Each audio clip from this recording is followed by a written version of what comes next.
নমস্কার বন্ধুরা, do online easily YouTube চ্যানেলে সবাইকে স্বাগত জানাই। তো বন্ধুরা, আপনাদের অনেকেই হয়তো সাহারা চিট ফান্ডে অনেক টাকা কিন্তু ক্ষতি হয়েছে এবং অনেকেই সর্বশান্ত হয়ে গেছে। তো যারা এখানে টাকা খুইয়েছেন তারা এবার টাকা ফেরতের জন্য কিন্তু আবেদন করতে পারবেন। আর যারা এখনও আবেদন করেননি তারা তাড়াতাড়ি আবেদন করে ফেলুন। আবেদনের পুরো প্রসেস আমি আপনাদেরকে এই ভিডিওতে দেখিয়ে দেবো।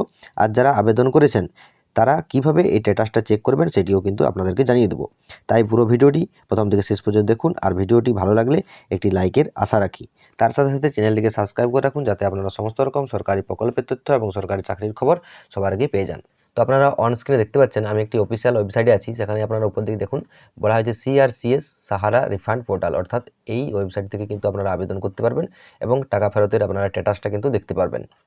তো আপনারা যারা এখনও পর্যন্ত রেজিস্ট্রেশন করেননি তারা কি করবেন, ধরুন এখানে আধার নাম্বার দেওয়া আছে লাস্ট 4 ডিজিট, অর্থাৎ আপনার আধার নাম্বারের লাস্টের 4টি সংখ্যা কিন্তু আপনারা এখানে বসিয়ে দেবেন। বসিয়ে দেওয়ার পরে আপনার যে আধার নাম্বারের সাথে যে মোবাইল নাম্বারটি লিঙ্ক আছে সেই মোবাইল নাম্বারটা কিন্তু আপনারা এখানে বসিয়ে দেবেন। বসিয়ে দেওয়ার পরে গেট ওটিপি এই জায়গাটাতে আপনারা ক্লিক করে দেবেন। ক্লিক করে দেওয়ার সাথে সাথে আপনাদের মোবাইল ফোনে একটি SMS যাবে। সেই SMSটি আপনারা এখানে আবার ইনপুট করবেন এবং ভেরিফাই করে নেওয়ার পরে আপনার রেজিস্ট্রেশনটি কিন্তু কমপ্লিট হয়ে যাবে। আর আমার অলরেডি এটা রেজিস্ট্রেশন করা আছে। আমি ডাইরেক্ট এই ডিপোজিটার যে লগইন এই জায়গাটাতে ক্লিক করে দেবো। এটা খুলে যাওয়ার পরে আমি আধার নাম্বারের লাস্ট 4 ডিজিট কিন্তু দিয়ে দিচ্ছি এখানে। এরপর আমার যে মোবাইল নাম্বারটা সেই মোবাইল নাম্বারটা এখানে আমি বসিয়ে দেবো। বসিয়ে দেওয়ার পরে গেট ওটিপি এই জায়গাটাতে ক্লিক করে দেবো। এরপর আমার ফোনে একটি ওটিপি কিন্তু চলে আসবে। এরপর দেখুন ভেরিফাই ওটিপি, আমি এই জায়গাটাতে ভেরিফাই করে নেব ওটিপিটা। দেখুন আমার এটা কিন্তু লগইন হয়ে গেছে। এরপর আমি যে নেক্সট পেজ সেই নেক্সট পেজে কিন্তু এখানে ডাইরেক্ট ক্লিক করে দেবো। নেক্সট পেজ ক্লিক করার সাথে সাথে আমার নাম এবং আমার ডেট অফ ইয়ার এবং আমার বাবার নাম এবং যে কোন ব্যাংকের সাথে এটা অ্যাকাউন্টটা অ্যাড আছে সেটা কিন্তু ডাইরেক্ট চলে এসেছে এখানে। এরপর আমি আবার নেক্সট পেজে ক্লিক করে দেবো। নেক্সট পেজে ক্লিক করার সাথে সাথে আপনাদের সামনে এরকম একটা ইন্টারফেস চলে আসবে। সেখানে দেখুন সোসাইটি নেম, তো আপনারা এই জায়গাটাতে ক্লিক করে দেবেন। ক্লিক করার সাথে সাথে আপনাদের সামনে এরকম কতগুলি অপশান খুলে যাবে। সেখানে লেখা আছে Sahara credit cooperative society limited, Hamara India credit cooperative society limited, Saharan universal multipurpose society limited এবং star multipurpose cooperative society limited.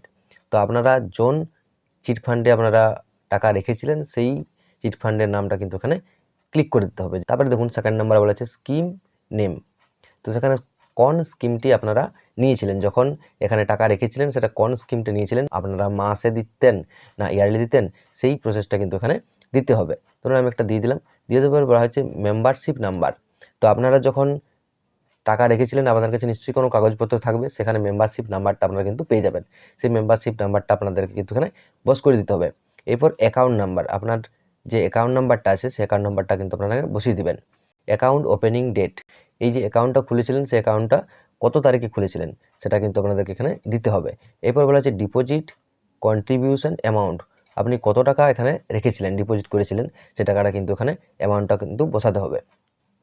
তারপর বলা হচ্ছে নিচের দিকে এখানে দুটি অপশান দেওয়া আছে, বলা হচ্ছে এনি পেট্রিয়াল পেমেন্ট রিসিপ্ট, আপনি কি কোনো রকম টাকা পেয়েছেন, সেক্ষেত্রে যদি আপনি পেয়ে থাকেন তাহলে অবশ্যই এই জায়গাটাতে ক্লিক করে দেবেন।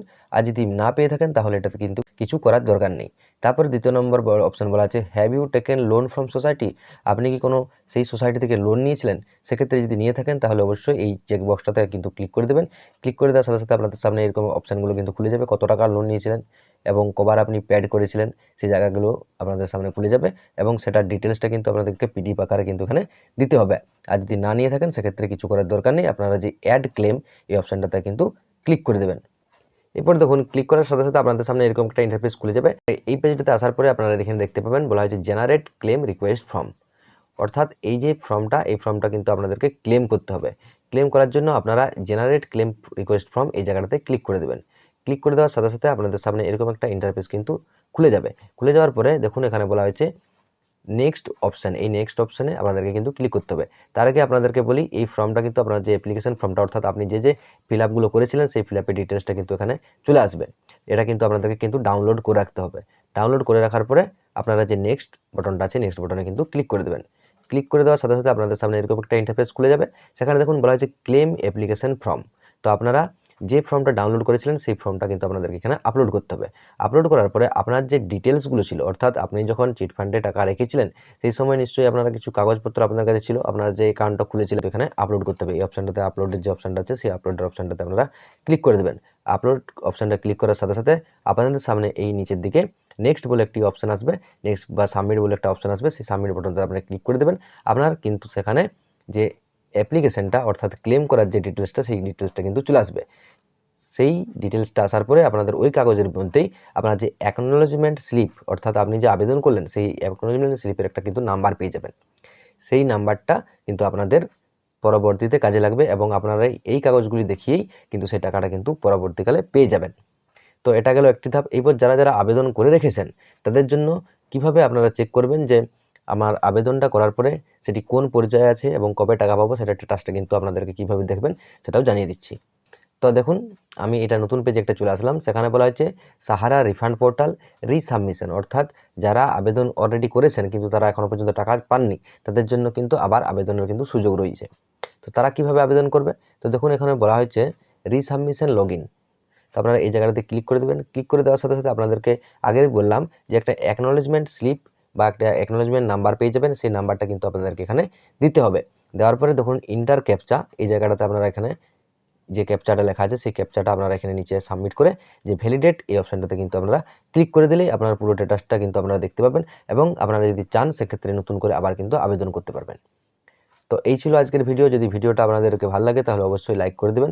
তার সাথে চ্যানেলটিকে সাবস্ক্রাইব করে রাখুন যাতে আপনারা সমস্ত রকম সরকারি প্রকল্পের তথ্য এবং সরকারি চাকরির খবর সবার আগে পেয়ে যান। তো দেখা হচ্ছে পরের ভিডিওতে, তখন পর্যন্ত ভালো থাকুন। জয় হিন্দ, জয় ভারত।